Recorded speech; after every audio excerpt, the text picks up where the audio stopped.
warahmatullahi wabarakatuh.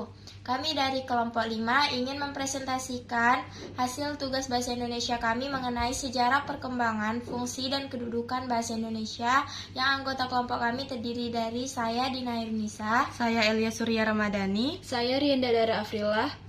Materi pertama adalah sejarah perkembangan Bahasa Indonesia yang akan dibawakan oleh saya sendiri.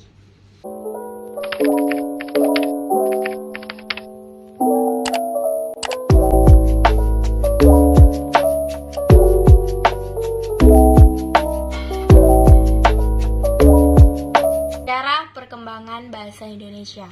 Asal mula Bahasa Indonesia. Bahasa Indonesia adalah bahasa resmi Negara Kesatuan Republik Indonesia dan bahasa persatuan bangsa Indonesia. Dari sudut pandang linguistik, bahasa Indonesia adalah sebuah variasi dari bahasa Melayu. Dalam hal ini, dasar yang dipakai adalah bahasa Melayu Riau, tetapi telah mengalami perkembangan akibat penggunaannya sebagai bahasa kerja dan proses pembakuan pada awal abad ke-20.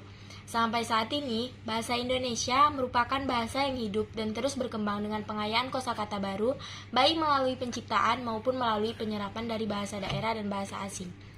Pada zaman Kerajaan Sriwijaya, abad ke-7 Masehi, bahasa Melayu atau bahasa Melayu kuno dipakai sebagai bahasa kenegaraan.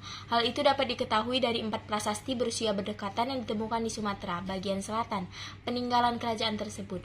Prasasti tersebut diantaranya adalah dengan ditemukannya prasasti di Kedukan Bukit Brangka tahun 683 Masehi atau di Palembang. Talang Tuo Brangka tahun 684 Masehi di Palembang, Kota Kapur Brangka tahun 686 Masehi di Bangka Barat, dan Karangbrahi di Brangka tahun 688 Masehi di Jambi. Prasasti itu bertuliskan huruf Pranagari berbahasa Melayu kuno. Pada saat itu, bahasa Melayu yang digunakan bercampur kata-kata bahasa Sanskerta. Sebagai penguasa perdagangan di Kepulauan Nusantara, para pedagangnya membuat orang-orang yang berniaga terpaksa menggunakan bahasa Melayu walaupun dengan cara kurang sempurna. Hal itu melahirkan berbagai varian lokal dan temporal pada bahasa Melayu yang secara umum dinamakan bahasa Melayu pasar oleh para peneliti. Penemuan prasasti berbahasa Melayu kuno di Jawa Tengah atau Brangka tahun abad ke-9 dan prasasti di dekat Bogor, prasasti Bogor, dari abad ke-10 menunjukkan penyebaran penggunaan bahasa itu di Pulau Jawa. Penemuan keping tembaga Laguna di dekat Manila, Pulau Luzon, Brangka tahun 900 Masehi juga menunjukkan keterkaitan wilayah tersebut dengan Sriwijaya.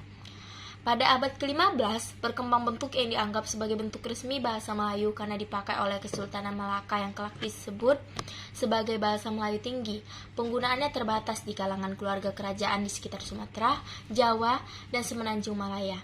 Kemudian, Malaka merupakan tempat bertemunya para pelayan dari berbagai negara dan mereka membuat sebuah kota serta mengembangkan bahasa mereka sendiri dengan mengambil kata-kata yang terbaik dari bahasa di sekitar daerah tersebut. Kota Malaka yang posisinya sangat menguntungkan strategis menjadi bandar utama di kawasan Asia Tenggara, atau bahasa Melayu menjadi bahasa yang paling sopan dan paling tepat di kawasan Timur Jauh. Ejaan resmi bahasa Melayu pertama kali disusun oleh CHA Panophujisan yang dibantu oleh Muhammad Taib Sultan Ibrahim dan Nawawi Sultan Maknur yang dimuat dalam kitab Logat Melayu pada tahun 1801. Proses pengesahan bahasa Indonesia sebagai bahasa persatuan. Pada zaman penjajahan Belanda, pada awal abad ke-20, pemerintah kolonial Hindia Belanda melihat pegawai pribumi memiliki kemampuan memahami bahasa Belanda yang sangat rendah. Hal itu yang menyebabkan pemerintah kolonial Belanda ingin menggunakan bahasa Melayu untuk mempermudah komunikasi, yakni dengan patokan bahasa Melayu tinggi yang sudah mempunyai kitab-kitab rujukan. Sarjana Belanda mempunyai standarisasi bahasa. Mereka mulai menyebarkan bahasa Melayu yang mengadopsi ejaan Van Ophuijsen dari kitab Logat Melayu. Penyebaran bahasa Melayu secara lebih luas lagi dengan dibentuknya Komisi voor de Volkslectuur, Komisi Bacaan Rakyat, pada tahun 1908. Pada 1917, namanya diganti menjadi Balai Pustaka. Badan penerbit ini menerbitkan novel-novel seperti Siti Nurbaya dan Salah Asuhan, buku-buku penentuan bercocok tanam, penentuan memelihara kesehatan yang membantu penyebaran bahasa Melayu di kalangan masyarakat luas. Pada 16 Juni 1927, saat sidang Potskrat atau Rapat Dewan Rakyat, Djajah Datuk Kadjo pertama kalinya menggunakan bahasa Indonesia dalam pidatonya. Disinilah bahasa Indonesia mulai berkembang. Pada 28 Oktober 1928, Muhammad Yamin mengusulkan bahasa Melayu sebagai bahasa nasional dalam pidatonya pada Kongres Nasional Kedua. Bahasa Indonesia secara resmi diakui sebagai bahasa persatuan bangsa pada saat Sumpah Pemuda. Muhammad Yamin berkata, jika mengacu pada masa depan bahasa-bahasa yang ada di Indonesia dan kesusastraannya, hanya ada dua bahasa yang bisa diharapkan menjadi bahasa persatuan, yaitu bahasa Jawa dan Melayu. Namun dari dua bahasa itu, bahasa Melayulah yang lambat laun akan menjadi bahasa pergaulan atau bahasa persatuan.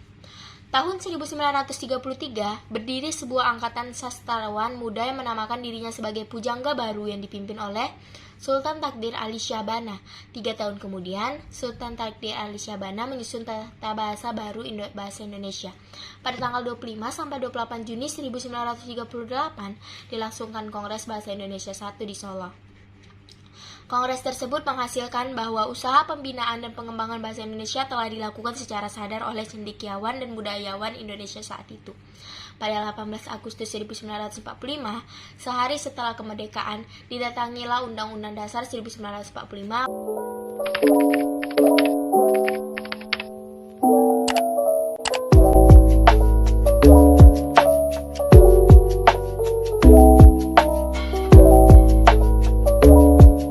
Selanjutnya akan disampaikan oleh saya sendiri, yaitu fungsi dari bahasa Indonesia. Bahasa Indonesia dibagi menjadi dua, yaitu bahasa Indonesia sebagai bahasa nasional dan bahasa Indonesia sebagai bahasa negara. Yang pertama, fungsi bahasa Indonesia sebagai bahasa nasional, yaitu sebagai kebanggaan nasional, lambang identitas nasional, alat pemersatu berbagai masyarakat yang berbeda-beda, dan alat perhubungan antar budaya dan antar daerah. Yang kedua, bahasa Indonesia sebagai bahasa negara, berfungsi sebagai bahasa resmi kenegaraan, bahasa pengantar di lembaga pendidikan, bahasa resmi dalam perhubungan tingkat nasional untuk pembangunan dan pemerintahan, dan bahasa resmi dalam pengembangan kebudayaan nasional, ilmu pengetahuan, dan teknologi. Materi selanjutnya akan dibawakan oleh saya. Materi tentang kedudukan bahasa Indonesia. Kedudukan bahasa Indonesia mempunyai 3 poin, yaitu yang pertama, kedudukan bahasa Indonesia sebagai bahasa nasional. Bahasa nasional yang bersumber kepada Sumpah Pemuda.